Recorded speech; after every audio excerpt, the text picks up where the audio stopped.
இந்த உணவு எல்லாமே அவங்க கடவுளுக்கு படைக்கிறாங்க, அதனால நம்ம சாப்பிடக்கூடாதுன்னு தீட்டு எல்லாம் சொல்றீங்கல்ல.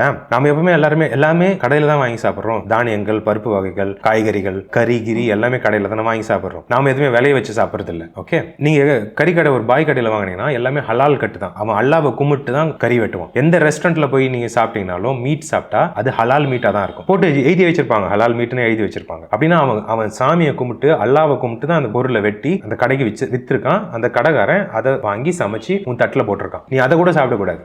ஐடலுக்கு படைச்சதை நீ சாப்பிடக்கூடாதுன்னா ஐடலுக்கு கும்பிட்டுட்டு வெட்டுற கறி கூட நீ சாப்பிடக்கூடாது. சரி, அரிசி பருப்பு தானியங்கள் இதெல்லாம் காய்கறிகள் இதெல்லாமே ஒரு விவசாயி எடுத்துக்கிட்டீங்கன்னா பூமி பூஜை போடுவான். படி நெல் எடுத்து கடவுளுக்கு வச்சு பூஜை பண்ணிட்டு அப்புறம் தான் நெல்லை எல்லா இடத்துலையும் தூவுவான். பூஜை பண்ணாம பண்ண மாட்டான் எந்த ஃபார்மரும். பயங்கர பக்தி வயிறாக்க முடியவங்க ஃபார்மர்ஸ் எல்லாம் மெய் தேவனுக்கு பண்ண மாட்டாங்க. அப்படி பண்றாங்கன்னா அதை நீங்க சாப்பிடலாம், ஃப்ரீயா சாப்பிடலாம். எங்கிருந்து வருது, யாரு விளைய வச்சாங்க, யார்கிட்ட இருந்து வருதுன்னு உனக்கு தெரியுமா? அவன் பூஜை பண்ணிருக்கலாம்ல, அவன் அறுவடையில இருந்து ஒரு பங்கு எடுத்து அவன் கடவுளுக்கு கொடுப்பாங்கல்ல, சாக்ரிஃபைஸ் கொடுத்துருக்கலாம்ல. உனக்கு தெரியாதுல்ல? எல்லா ஃபார்மர்ஸும், அக்ரிகல்ச்சர் பண்ற எல்லா ஃபார்மர்ஸும் ஏத்திஸ்டா இல்லைன்னா ஏதோ ஒரு கடவுளுக்கு பூஜை பண்ணிட்டு வேலையை ஆரம்பிப்பாங்க. அறுவடை பண்றதுக்கு முன்னாடியும் விதைக்கிறதுக்கு முன்னாடியும் பூஜை பண்ணுவாங்க.